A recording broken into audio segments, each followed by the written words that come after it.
Lawmakers react to calls for an interim government in 2023. Lawmakers angry over refusal of authorities in the oil and gas sector to honor their invitation. And also on the program. Go to the IDP camps. For how long do we have to keep Nigerians as internally displaced persons? And then they are bombing up to Abuja here, killing people every day, kidnapping people. You call them bandits. You don't hear that they have been arrested. You don't even hear anything. Lawmaker representing Ghana-Gokana Federal Constituency of Rivers State talks more about suggestions that the 2023 general elections should be suspended. You're watching the Hallowed Chambers on TVC News. I am Tijesu Adewi. Lawmakers have faulted the statement credited to legal luminary Afe Babalola that a national interim government should be set up to oversee the affairs of the country and put it on the right path. They say the constitution of the country does not recognize an interim government, only a democratically elected government. In this country, it's not truncation of the democratic process or suspension of it, but what we need is a change of mind and the determination to do what is right. Nigerians need to come out in 2023 and rewrite our story. Some of the presidential candidates I see, by the special grace of God, in both political parties, I am sure, given the opportunity, we'll be able to reorganize this country.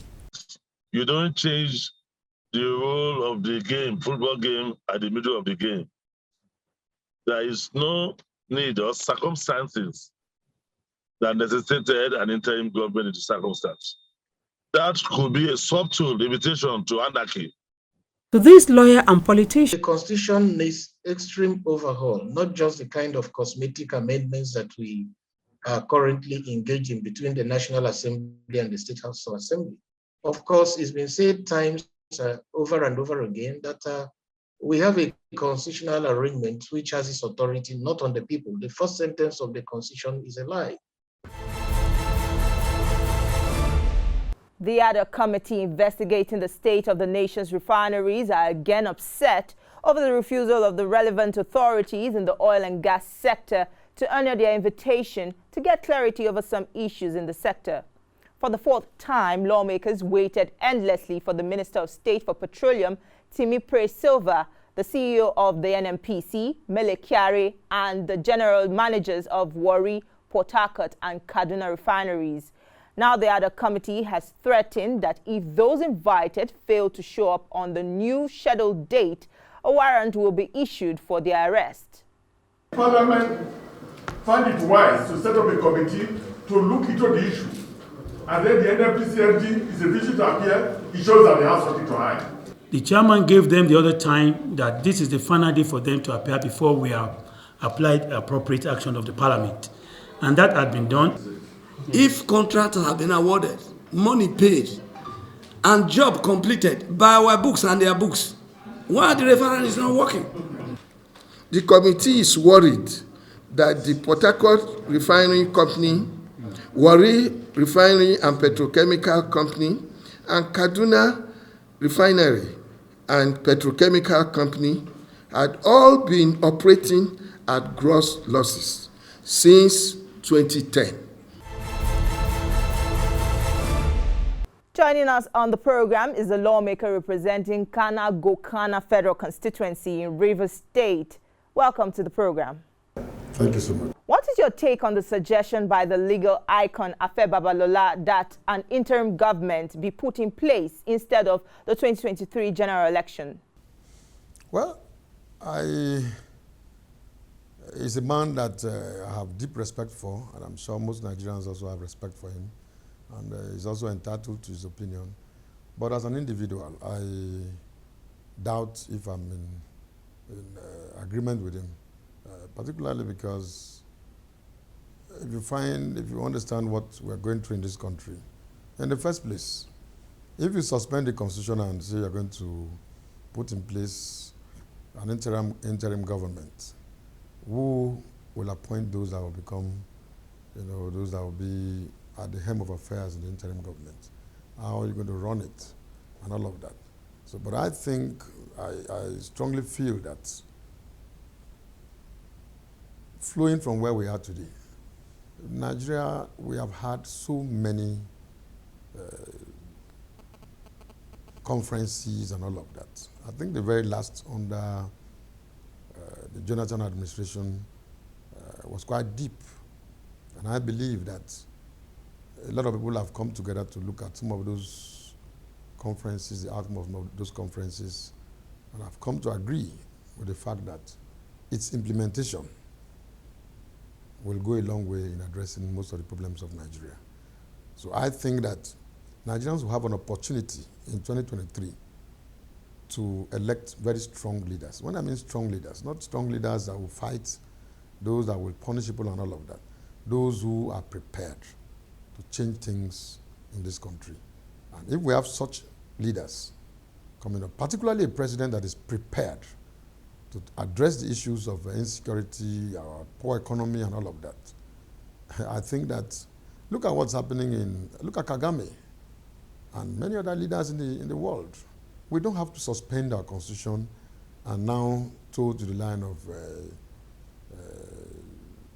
doing an interim government that will just come to become about the same thing that we've always been used to. Because if you must say you want to do a new constitution, it means that every component of this country, Nigeria, will have a voice. And I think their voices were heard during the last conference. Whether you like those who anchored it or not, what they did was enough to move Nigeria from where we are to where we ought to be. Because I know that as an Ogoni man whose rights have been trampled upon severally, who has been relegated to the background, we have so many other entities like that make up this country. When you come and do an interim government, are you going to appoint people from the various ethnic groups? What is going to be the composition of that interim government? Because if you want to do a proper interim government that will now go about a fresh constitution for Nigeria, it means that as an Ogoni man, I must be represented by an Ogoni man. The Ijaw man must be represented. So all the ethnic groups is also going to be that same kind of conference that has been held before. So because if you don't do that, and you say you are going to look at Nigeria the way Nigeria looks at herself, which is the Hausa Fulani, the Igbo, and the Yoruba, then the aim will be defeated because I won't believe in whatever is going to be the outcome of that. But do you agree that the 1999 Constitution needs an overhaul rather than seasonal amendments? We need a constitution. We need to amend the areas of the constitution that don't serve the purpose of today. And that's why I keep saying that some of these conferences, all we need to do is get leaders that are prepared to implement them. Once it's implemented, everything comes up working. Because you cannot tell me. See, if we need to overhaul this country, it means you have to restart Nigeria. And restarting Nigeria will mean that NNPC will not, from top to bottom, from what they say, be one section of the country. I don't know if you understand. We have to restart everything. So, but the opportunity is not there for us to do that. You cannot say you're going to seize everything because you want to do a constitution. We can amend this constitution the way Nigerians need it. He also suggested that Nigeria operates a unicameral legislature. Well, if you ask me, like I said to most people, when people talk about, most times they talk about our legislature, it's seen from the point of view that it's bogus. The expenditure that is put in place for Parliament is so much. But if you also look at it very closely, it's just about 1% of our national budget. Just about 1% of the national budget. I don't think that that is the problem we have in this country. The problem we have in this country is with the executive. If you have a president that is prepared to turn this country around, everybody, including governors of states, will follow suit. It's happening all over the world. Now, if you say so, A couple of days back, you are a lady, all the women were all over the place, that we should, Parliament should give them over 111 seats. And you say that we have a bogus legislature. Cost of governance is very high. Are you getting me? I think that the size of Parliament is not a problem if we want to move forward. By the time Parliament is allowed to do her job, Nigerians will feel the impact. The executive should come out straight. Let's have those who are prepared to save and salvage this country. We need to rescue this country, in all honesty. Be you which political party is immaterial. But as a Nigerian who attended a federal government college when Nigeria was responsible for the training of her citizens, when education had value, I think we can go back to that same era. I used to travel by rail from Port Harcourt to Otukpo. Nobody ever hijacked any train. But to come from Abuja here, going to Kaduna, which is the seat of the military in Nigeria, how many people are languishing in captivity today? And yet, nobody bats an eyelid. Nobody cares. And so, all we need is to make sure that this electoral act that has been passed into law, many people, both pastors, all kinds of people of goodwill in this country, should come out and volunteer to lead this country by making themselves available through political parties to be elected, and pray so that we'll have a leadership that will move Nigeria from what we see today. And should the parliament be on part-time? That's not a bad thing. If you say legislature should be part-time, I have no problem with it. But I'm trying to say that even the issues of the size of the legislature as at today doesn't really matter. What we need, if you say it's part-time, yes, part-time, it's still okay.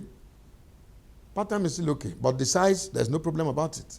If you say legislature should be done on part-time basis, what exactly, what even now, is it full-time?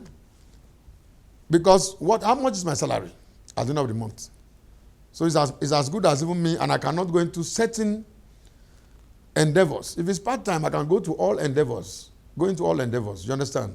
I can do my business, I can work anywhere I want to work and do this as part-time. I will even make more money. I'll be a happier person. But now as it is, all we need to do is to reorganize the structure of this country. Once our structure is reorganized, we should have a leader that is prepared to tell the truth to everybody and let Nigerians sit down and say, look, if you say it's federal character, that you are employing 100 persons, it should be reflected, and not that one arm of or one group of persons will have it all, while the other group has nothing, and yet we have to clap for, ourselves. See, Nigeria is the worst, is at its worst as at today in terms of division. I tell you, religion is not part of our problem. Even our tongue is not part of our problem.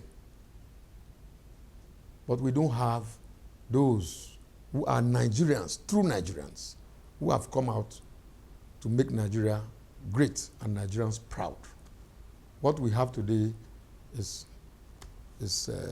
something different, with all due respect. Among the fears of the legal luminary is Nigeria's rising debt profile. How do we stop borrowings? What surprises me is that even those of you in the media, you're not even helping issues. Some people will just carry some bags of whatever, come and dump in Abuja and tell you these are pyramids. That's the kind of economics we have in this country today. That is our agriculture. People out there in the village don't find food to eat. You bring bags of rice, Mr. President will come and stand by the bags of rice and take photographs and make speeches. The next day is bags of beans. Somebody comes to make speeches, and suddenly they all disappear. We need those that have the capacity. We need a president. We need a head of government that is prepared to put Nigerians together that have the capacity to bring our fortunes back. We have them. We have Nigerians all over the place. The president that will come in does not even have to be an economist, but he has to be a man that knows what to do. When you know what to do, you get the best hands all over the place and move this country forward. But what we have today is going to the streets of London. You are going to ask for funds. You are collecting funds everywhere. Come back home to come and pay subsidy. The subsidy that was said to be non-existent. The subsidy that people were almost killed. And there was nothing called subsidy. Today, subsidy has hit the roof. And nobody says anything. And that's why I keep asking. The likes of, what do they call him, the man that owns the church in Lagos, the Occupy Nigerian man. What is he doing? Last Sunday, I'm sure he was preaching to people. But under Jonathan, he was telling people that they should occupy the whole of Nigeria. Just that there was a mere mention of removing subsidy. But today, look at where we are. You buy 1 liter of diesel at 810 naira. 1 liter of diesel. And yet, the whole of Ogoni land, the whole of the Niger Delta is down with all the attendant environmental issues. We don't have one refinery standing. The same young men that have been deprived, that are stealing crude in the creeks, are the ones who produce through coal fire and all of that, produce and sell to people to bring back to Nigeria. And they bring it back to us. The ships are out there collecting, and they bring back to Nigeria and give to us. And they'll tell you that people are importing fuel and diesel. We should be able to tell ourselves the truth. So it's safe to say you support petroleum subsidy removal? What are we doing now? Have they not removed enough subsidy? If you have not removed subsidy, then why are we buying diesel at 810 naira per liter? How much are we buying 1 liter of fuel? Petrol, PMS. Is kerosene available for the ordinary person that uses it? Now, let me also ask you one question. How much is a bag of rice in Nigeria? A cup of rice in Nigeria is about 150 naira. How much is a cup of beans? One egg, ordinary egg, is between 80 and 100 naira. And we're expected to clap for people. And when those who have conscience come out to say that this government is bad, and people sit somewhere and begin to say that Father Kuka has done wrong, I think he's a man that we should thank him for being bold enough to say that we are dying. But the presidency has also replied him, Father Hassan Kuka, to pull his cassock and join in steering the ship of the country. And then the president should resign. If he resigns, I'm sure Father Kuka will come and steer the ship. Why do they deceive themselves? So must he remove his cassock to come and steer the ship for them to understand that Nigeria is dead? No, let's be truthful. Let's be honest. Also joining me on the program is the Chairman House Committee on Appropriation to talk about the recent 7.35 trillion naira fiscal deficit and salary increase for the police. The term budget padding suddenly entered the National Assembly's lexicon. How well has this affected your operations?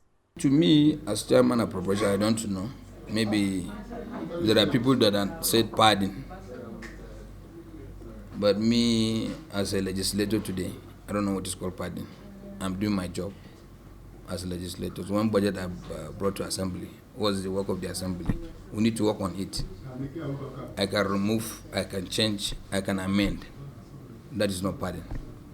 I don't know the description of padding.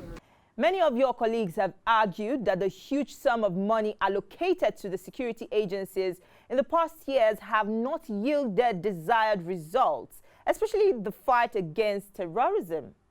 Yeah, for me, when we start talking of monies given to the military, first and foremost, we should appreciate the military first. There are a lot of people that, when they look at the budget, when they open the budget of the military, the first thing you look at the total amount. They have to collect salaries and allowances. Most of these things you see there, they are salaries and allowances. Operational monies are just little. Though the President and Commander-in-Chief has approved salary allowances increase and supplementary budget for them. But you know, when it comes to supplementary, monies that are given to them during supplementary, they procure arms, and you know arms, they have to manufacture it. You have to manufacture arms before sending it to the person that requested from you. It takes time getting arms. So we should be appreciating them. Don't look at the monies given to them. The monies given to them are all recurrent. 90% of those monies are recurrent. The whole army's overhead is just about 20-something billion. The capital is 30-something billion. And where you see, maybe I saw press looking at one money in the budget, there's Operation Zamalafia Dole, that's 100 billion. That 100 billion is shared between Army, Navy, Air Force, and the Defense Intelligence. In that money, Army has only 27 billion as operational money. And in a month, if you divide that one, maybe Army will have about 1.92 billion. Are you saying funding should still be increased for them? Definitely. That's a crime. What is your reaction to the allegation against security personnel who aid and abet terrorists? To me, I don't agree. There's no way your military would do that kind of a thing. I don't believe it. I was once chairman Army. I know them very well. And I was once chairman Defense. I know the military well. They are part of me. Take us through the outcome of President Muhammadu Buhari's request of a revised MTEF and the amendment to the 2022 budget. Yeah, normally, the subsidy is part of the MTEF. And, you know, our budget works with the MTEF, which is the increase on the benchmark, that's $11. That's the increase we gave subsidy to the tune of about 4 trillion. Talk to us about the fund approved for the police in the MTEF. That intervention is just salary increment. It's not an operational fund or capital intervention. It's just an increase to their salaries and allowances to the tune of 182 billion. Are you by any way insinuating more hands for security agencies? Definitely. What police require more funding itself. You know, for me, I have not seen where police have operational funds. I don't see it in the budget. So we need to change police funding. Police funding, we need to look at it very well. Most police in states now, you see police commissioners, they rely on governors of a state to give them operational money. So when you see monies from armed forces or the police, we should appreciate them. Let us not be thinking we're just giving them money. And would you be supporting the calls for state police? No, I'm not in support of state police. 4 trillion naira approved for petrol subsidy in 2022. How long will Nigerians still have to wait? Yes, definitely, except we remove it. If we don't remove it, we have to be paying it. A time will come that subsidy will reach about 10 trillion safe, if we are not careful. That is all on our program this week. You can watch the program again on TVC News YouTube channel. Also watch a repeat broadcast on Sunday, 7 a.m. Thank you for watching. I am Tijesu Adioye. See you next time.